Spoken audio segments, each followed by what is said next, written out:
Yo, what's up guys? Today I'm going to be talking about the Most Improved Player Award. Usually if you're going to win this award, it's because of your improved play from the previous season obviously. This usually happens because the player gets a bigger role, going from a bench player to a starter, a huge increase of minutes, from a rookie year to a sophomore year where you finally get used to being in the league. And the biggest indicator of who's going to win the award is usually the person who gets the biggest points increase and stats increase. It's really a statistical award. If you go from like 16 points to like 25, you're probably going to win this award. It's when a player goes from a good role player to a great player, all-star caliber even. So let's get right into the honorable mentions. As my first honorable mention, I have Zach LaVine. The chances of him winning this award are extremely low due to the fact that obviously he's been injured for the entirety of the season so far and is still not set to return till December to January, somewhere in that range. But I believe in Zach LaVine. If he didn't get injured, I'm sure he would have had a phenomenal season this year, and he probably still will, in my opinion. It's really crazy to think that he averaged nearly 20 points as a third option last year. Of course, that team was mediocre, but if Zach LaVine can get the ball more, there's no reason why he can't be averaging like 24, 23 points per game already at this point in his career, which is really crazy to see. He's more than just a dunker. He can also shoot. Hopefully his playmaking will take a jump as he'll be the primary ball handler. It'll be nice to see him and Lauri Markkanen be able to play off each other next season. Hopefully he's able to get in the flow of things easier, and hopefully he'll come back stronger than he did. Apparently he's even more athletic than he was before.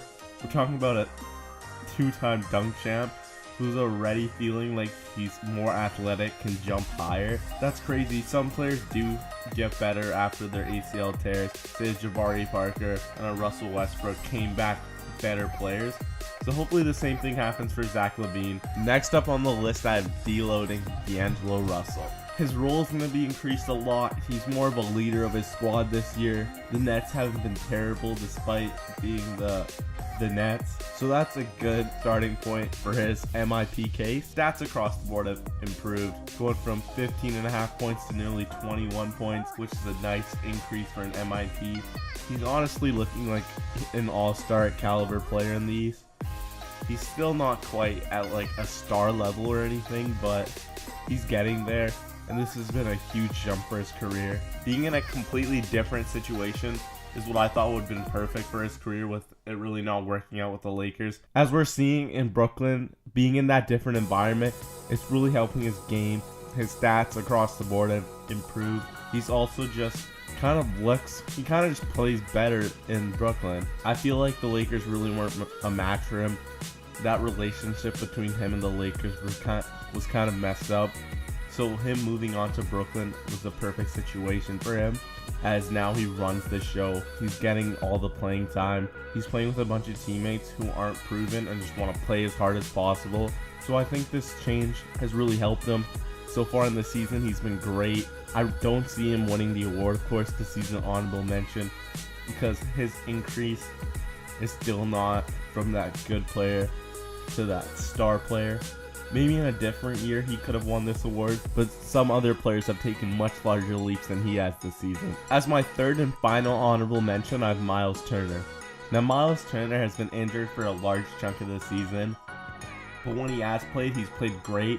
I really thought after Paul George left, he would be the #1 option, and it'd be really good for him. As you'll see later on this video, there's someone else who really stepped up for his team and is looking like the first option on offense. But Miles Turner has been great when he has played. Of course, he's still getting back from that concussion and getting into the groove of things. So hopefully he'll continue to play well when he's playing. His first game back was great. His game just the other day ago was also very good. He's a quality defender, he's a quality rebounder, and his offense isn't very limited. He's a great player. I really thought this was going to be the year for him to take a jump, but possibly it'll be next year. But still, he's really improved this season from what I've seen of him so far, and hopefully he'll continue to get better and better as the year goes on. Alright, moving on to the actual top 3. I have Giannis, the previous year's MIP award winner. It's crazy to see Giannis being a potential MIP MIP player 2 years in a row just shows how great his work ethic is. The fact that he's putting up such amazing stats at just 22 is really amazing to see. The fact that he's improving steadily every year, taking a huge jump every single year, is really amazing to watch as an NBA fan. Seeing the evolution of a player who might one day be the best player in the league. He went from arguably a top 15 player to a top 5 player in just one season, which is a huge jump. It's really incredible that I'm not sure who I'd rather have on my team, Giannis Antetokounmpo or Russell Westbrook. He might already be better than one of a Russell Westbrook, but Russell Westbrook's team is struggling right now. Russell Westbrook actually can't be putting up the monster stats like he was last year, since he has some quality teammates around him this season. Unlike Giannis, who is completely free to do whatever he wants. Now they do have Eric Bledsoe, but that team's still running through Giannis Antetokounmpo. He's the leader of that team. He's the heart and soul of that team. You need a points increase to win the MIP award, and Giannis Antetokounmpo has done just that, going from nearly 23 points to nearly 31 points per game, which is an incredible jump. And besides his points numbers, nothing else has really taken that jump. Nothing else has really improved that much besides the points, of course, because he's really putting on a show with his scoring incredibly efficiently every game, putting up amazing numbers, amazing highlights, and he's really starting to lead his team. Their team doesn't have the greatest record at this point, but it still has a good record. Giannis Antetokounmpo has a chance to win the MIP award and MVP in the same year. I don't really see people voting for him though, because he won the MIP award last season. People don't like to break tradition and give it to the same player twice, so I really can't see him getting this award this year, because people don't like to change up tradition and do something new. People like to stick to the old traditions, and that's what's going to stop him from winning the MIP award 2 years in a row. At number 2 on this list, we have Victor Oladipo. Now, Victor Oladipo, it was pretty hard to choose between the top 2 players. I mentioned he was going to be on the list earlier during the Miles Turner segment. Now, Oladipo has always been a good player.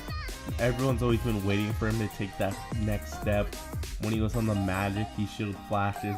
In college, he showed flashes.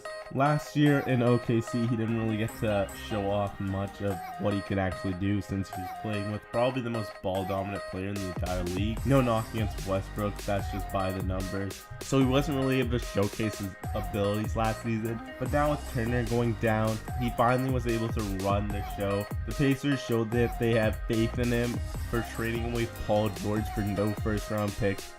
Basically a Paul George for 2 young players, one of them being Victor Oladipo and one of them being Sabonis, who are both looking great this season. And that trade's not looking nearly as bad as everyone thought it was, including myself, mostly due to the fact that Oladipo looks like a legitimate all-star in the Eastern Conference, leading the Indiana Pacers to win somehow, even with the person everyone thought was their best player going into the season, Miles Turner, being out for a majority of the season. So if he went from 16 points per game to 23.5, which is a huge jump, he's also just looks like a better player than he was, shooting the 3 better, playmaking. He was always a decent playmaker, but that's only steadily improving. He's improved in all fronts, basically. He's still not really the best defender there is, but he's definitely improved in every category. He's definitely improved in his points, and that's one of the biggest things. He's also gone from a good player to almost even a star caliber player, which is crazy to think. He might not just be at that star level, but he is really close. And if he continues to play this way, and he can improve again next season, I see no reason why he can't be a star in this league. At number 1, you guys should already know who this is. Kristaps Porzingis. Now, Kristaps Porzingis, now that Carmelo Anthony is gone, he's really looking like a star in this league. He should definitely be the front runner for the award right now. I believe he's 4th in the league in scoring at this current moment, which is absolutely insane. He went from 18 points per game to 28. He just looks like a better player. The New York Knicks are somehow not terrible, and it's mostly thanks to him. Almost all thanks to him, because of how well he's playing this season. He genuinely looks like a star player out there, leading his team.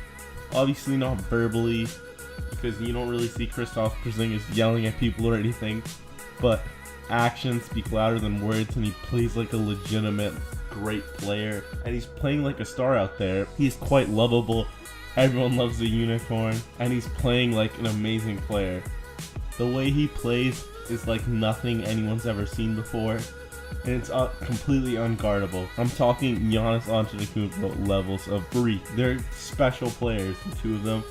No one else has ever played like them in the entire league, and that's what's giving them such cool nicknames, I guess. But Kristaps Porzingis has really launched into stardom this season now that Carmelo Anthony is out of his way, basically. If this award voting ended today, I'm extremely confident that Kristaps Porzingis would win the award by a landslide, unanimously, due to the fact that Oladipo is also a great candidate for this. Kristaps Porzingis might legitimately have an MVP case if he continues to play the way he is and leads New York to success the way he is. Possibly if he can lead them to more success than they are right now. If they could be like the 5th seed in the East and he's putting up 30, I don't see why he can't win the award. And that's me talking about the MVP award. The MIP award would be completely unanimous. Right now, it should be probably not even close with how well he's playing right now. Alright, that's all for this video about the MIP award. I really hope you guys enjoyed. If there's anyone I missed, or maybe you thought Victor Oladipo should be number 1, or maybe you even thought that Giannis should be number 1, let me know in the comments. So remember to like the video and subscribe. Until next time.